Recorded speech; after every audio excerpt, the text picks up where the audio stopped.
ਹੁਣ ਗੱਲ ਕਰਾਂਗੇ ਬਾਜਵਾ ਭਰਾਵਾਂ ਦੀ, ਕਿਉਂਕਿ ਪਿਛਲੇ ਕਈ ਦਿਨਾਂ ਤੋਂ ਇਹ ਸਵਾਲ ਬਰਕਰਾਰ ਸੀਗਾ ਕਿ ਕੀ ਕਾਦੀਆਂ ਹਲਕੇ ਦੇ ਵਿੱਚ ਬਾਜਵਾ ਵਰਸਸ ਬਾਜਵਾ ਮੁਕਾਬਲਾ ਨਜ਼ਰ ਆਵੇਗਾ। ਪਰ ਹੁਣ ਇਸ ਦੀ ਸੰਭਾਵਨਾ ਪਹਿਲਾਂ ਨਾਲੋਂ ਘੱਟ ਨਜ਼ਰ ਆ ਰਹੀ ਹੈ, ਕਿਉਂਕਿ ਸਵਾਲ ਇਸ ਕਰਕੇ ਇਹ ਅਹਿਮ ਬਣ ਰਿਹਾ ਕਿਉਂਕਿ ਸੂਤਰਾਂ ਦੇ ਹਵਾਲੇ ਤੋਂ ਖਬਰ ਹੈ ਕਿ ਫਤਿਹਜੰਗ ਬਾਜਵਾ ਕਾਦੀਆਂ ਤੋਂ ਚੋਣ ਨਹੀਂ ਲੜਨਗੇ।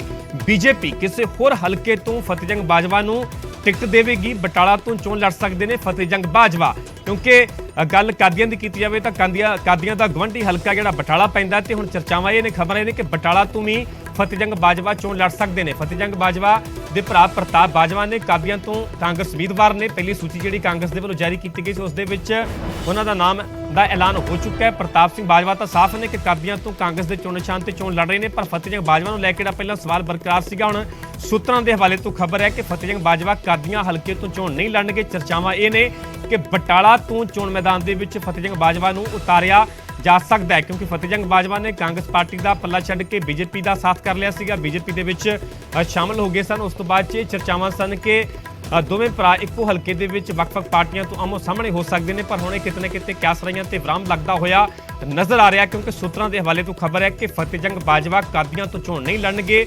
ਉਹਨਾਂ ਨੂੰ ਬਟਾਲਾ ਹਲਕੇ ਤੋਂ ਜਾਂ ਕਿਸੇ ਹੋਰ ਗਵੰਡੀ ਹਲਕੇ ਤੋਂ ਚੋਣ ਮੈਦਾਨ ਦੇ ਵਿੱਚ ਉਤਾਰਿਆ ਜਾ ਸਕਦਾ ਹੈ। ਤੇ ਵੱਡੀ ਖਬਰ ਹੈ ਬਾਜਵਾ ਭਰਾਵਾਂ ਦੇ ਨਾਲ ਜੁੜੀ ਹੋਈ, ਕਿਉਂਕਿ ਪਿਛਲੇ ਕਈ ਦਿਨਾਂ ਤੋਂ ਇਹ ਸਵਾਲ ਸਿਆਸੀ ਮੈਦਾਨਾਂ ਦੇ ਵਿੱਚ, ਸਿਆਸੀ ਫਿਜ਼ਾਵਾਂ ਦੇ ਵਿੱਚ ਚਰਚਾ ਦਾ ਵਿਸ਼ਾ ਸੀਗਾ ਕਿ ਕੀ ਕਾਦੀਆਂ ਹਲਕੇ ਦੇ ਵਿੱਚ ਬਾਜਵਾ ਵਰਸਸ ਬਾਜਵਾ ਮੁਕਾਬਲਾ ਨਜ਼ਰ ਆਵੇਗਾ। ਕਾਦੀਆਂ ਸੀਟ ਤੇ ਭਰਾਵਾਂ ਦੇ ਵਿਚਾਲੇ ਹੁਣ ਮੁਕਾਬਲਾ ਨਹੀਂ ਹੋਵੇਗਾ। ਇਸ ਕਰਕੇ ਅਸੀਂ ਕਹਿ ਰਹੇ ਹਾਂ ਕਿਉਂਕਿ ਸੂਤਰਾਂ ਦੇ ਹਵਾਲੇ ਤੋਂ ਖਬਰ ਹੈ ਕਿ ਫਤਿਹਜੰਗ ਬਾਜਵਾ ਕਾਦੀਆਂ ਤੋਂ ਚੋਣ ਨਹੀਂ ਲੜਨਗੇ। ਉਹਨਾਂ ਨੂੰ ਬਟਾਲਾ ਜਾਂ ਕਿਸੇ ਹੋਰ ਹਲਕੇ ਤੋਂ ਬੀਜੇਪੀ ਚੋਣ ਮੈਦਾਨ ਦੇ ਵਿੱਚ ਉਤਾਰ ਸਕਦੀ ਹੈ, ਪਰ ਪ੍ਰਤਾਪ ਸਿੰਘ ਬਾਜਵਾ ਦੀ ਜਿਹੜੀ ਉਮੀਦਵਾਰੀ ਉਹ ਪਹਿਲਾਂ ਹੀ ਪੱਕੀ ਹੋ ਚੁੱਕੀ ਹੈ। ਕਾਂਗਰਸ ਦੇ ਵੱਲੋਂ ਪਹਿਲੀ ਸੂਚੀ ਜਿਹੜੀ ਜਾਰੀ ਕੀਤੀ ਗਈ ਸੀ ਉਸ ਦੇ ਮੁਤਾਬਿਕ ਪ੍ਰਤਾਪ ਸਿੰਘ ਬਾਜਵਾ ਕਾਦੀਆਂ ਹਲਕੇ ਤੋਂ ਕਾਂਗਰਸ ਦੇ ਚੋਣ ਨਿਸ਼ਾਨ ਤੇ ਚੋਣ ਲੜਨਗੇ।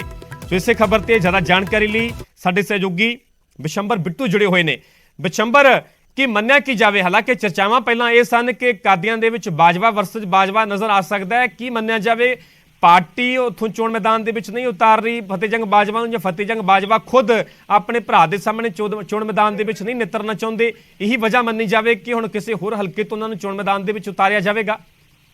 ਜੀ ਪਰਮਿੰਦਰ, ਬਿਲਕੁਲ ਜੀ। ਜੋ ਫਤਿਹਜੰਗ ਬਾਜਵਾ ਦਾ ਜੋ ਵਿਊ ਦੇਖਣ ਨੂੰ ਮਿਲਦਾ, ਉਹਨਾਂ ਦਾ ਇੰਟਰਸਟ ਜ਼ਿਆਦਾਤਰ ਬਟਾਲਾ ਨੂੰ ਦੇਖਣ ਨੂੰ ਮਿਲ ਰਿਹਾ, ਕਿਉਂਕਿ ਉਹ ਬਟਾਲਾ ਤੋਂ ਟਿਕਟ ਬੀਜੇਪੀ ਦੀ ਲੜਨਾ ਚਾਹੁੰਦੇ ਨੇ, ਕਿਉਂਕਿ ਪ੍ਰਤਾਪ ਸਿੰਘ ਬਾਜਵਾ ਦੇ ਚੁਣਾਵ ਕਾਂਗਰਸ ਵੱਲੋਂ ਕਾਦੀਆਂ ਤੋਂ ਲੜ ਰਹੇ ਨੇ। ਖੈਰ ਭਰਾ ਦੇ ਮੁਕਾਬਲੇ ਚੁਣਾਵ ਨਹੀਂ ਲੜਨਾ ਚਾਹੁੰਦੇ, ਲੇਕਿਨ ਫਿਲਹਾਲ ਜੋ ਜਾਣਕਾਰੀ ਸੂਤਰਾਂ ਤੋਂ ਮਿਲਦੀ ਉਹਦੇ ਮੁਤਾਬਕ ਉਹ ਬਟਾਲਾ ਤੋਂ ਹੀ ਪਹਿਲ ਦੇ ਰਹੇ ਫਤਿਹਜੰਗ ਬਾਜਵਾ, ਔਰ ਬਟਾਲਾ ਆਉਣ ਵਾਲੇ ਟਾਈਮ ਵਿੱਚ ਬੀਜੇਪੀ ਤੋਂ ਟਿਕਟ ਬਟਾਲਾ ਲੈਣਾ ਚਾਹ ਰਹੇ ਹੋ। ਜੋ ਬਟਾਲਾ ਜੋ ਲਗਭਗ ਉਹਨਾਂ ਦਾ ਟਿਕਟ ਮਿਲਣੀ ਵੀ ਤੈਅ ਹੋਈ, ਔਰ ਬੀਜੇਪੀ ਦੇ ਜਿਹੜੇ ਦੂਸਰੇ ਨੀਤਰ, ਕਿਉਂਕਿ ਪਹਿਲਾਂ ਵੀ ਬੀਜੇਪੀ ਦਾ ਕਾਫੀ ਚੰਗਾ ਆਧਾਰ ਰਹਿ ਚੁੱਕਿਆ, ਔਰ ਦੋ ਤਿੰਨ ਵਾਰੀ ਜਗਦੀਪ ਸਿੰਘ ਸਾਨੀ ਜੀ ਵੀ ਐਮਐਲਏ ਰਹਿ ਚੁੱਕੇ ਨੇ, ਔਰ ਬਟਾਲਾ 'ਚ ਉਹਨਾਂ ਦਾ ਆਧਾਰ ਵੀ ਬੀਜੇਪੀ ਦਾ ਹੈਗਾ। ਔਰ ਫਤਿਹਜੰਗ ਬਾਜਵਾ ਖੁਦ ਭਰਾ ਦੇ ਸਾਹਮਣੇ ਮੁਕਾਬਲਾ ਨਹੀਂ ਲੜਨਾ ਚਾਹ ਰਹੇ, ਜੋ ਲੱਗ ਰਿਹਾ ਸੂਤਰਾਂ ਮੁਤਾਬਕ, ਇਸ ਕਰਕੇ ਉਹ ਬਟਾਲਾ ਤੇ ਇੰਟਰਸਟ ਦਿਖਾਈ ਦੇ ਰਹੇ ਨੇ। ਜੀ ਪਰਮਿੰਦਰ, ਠੀਕ ਹੈ ਬਿਸ਼ੰਬਰ, ਫਿਲਹਾਲ ਦੀ ਪੂਰੀ ਜਾਣਕਾਰੀ ਤੁਹਾਡਾ ਬਹੁਤ ਬਹੁਤ ਧੰਨਵਾਦ। ਸੋ ਚਰਚਾਵਾਂ ਹੁਣ ਇਹ ਨੇ ਕਿ ਫਤਿਹਜੰਗ ਬਾਜਵਾ ਨੂੰ ਬੀਜੇਪੀ ਬਟਾਲੇ ਤੋਂ ਚੋਣ ਮੈਦਾਨ ਦੇ ਵਿੱਚ ਉਤਾਰ ਸਕਦੀ ਹੈ, ਕਿਉਂਕਿ ਪਹਿਲਾਂ ਚਰਚਾਵਾਂ ਸਨ ਕਿ ਬਾਜਵਾ ਵਰਸਸ ਬਾਜਵਾ ਮੁਕਾਬਲਾ ਨਜ਼ਰ ਆ ਸਕਦਾ ਹੈ, ਪਰ ਸੂਤਰਾਂ ਦੇ ਵੱਲੋਂ ਤੋਂ ਖਬਰ ਹੈ ਕਿ ਫਤਿਹਜੰਗ ਬਾਜਵਾ ਕਾਦੀਆਂ ਹਲਕੇ ਤੋਂ ਚੋਣ ਮੈਦਾਨ ਦੇ ਵਿੱਚ ਨਹੀਂ ਨਿਤਰਨਗੇ, ਆਪਣੇ ਭਰਾ ਦੇ ਸਾਹਮਣੇ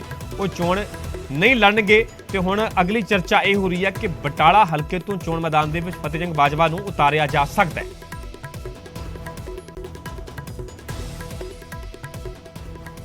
ਸੋ ਫਿਲਹਾਲ ਇੱਥੇ ਰੁਕ ਰਹੇ ਛੋਟੀ ਜੀ ਬ੍ਰੇਕ ਲਈ, ਜਲਦ ਹਾਜ਼ਰ ਹੋਣੇ ਇਸ ਬ੍ਰੇਕ ਤੋਂ ਬਾਅਦ।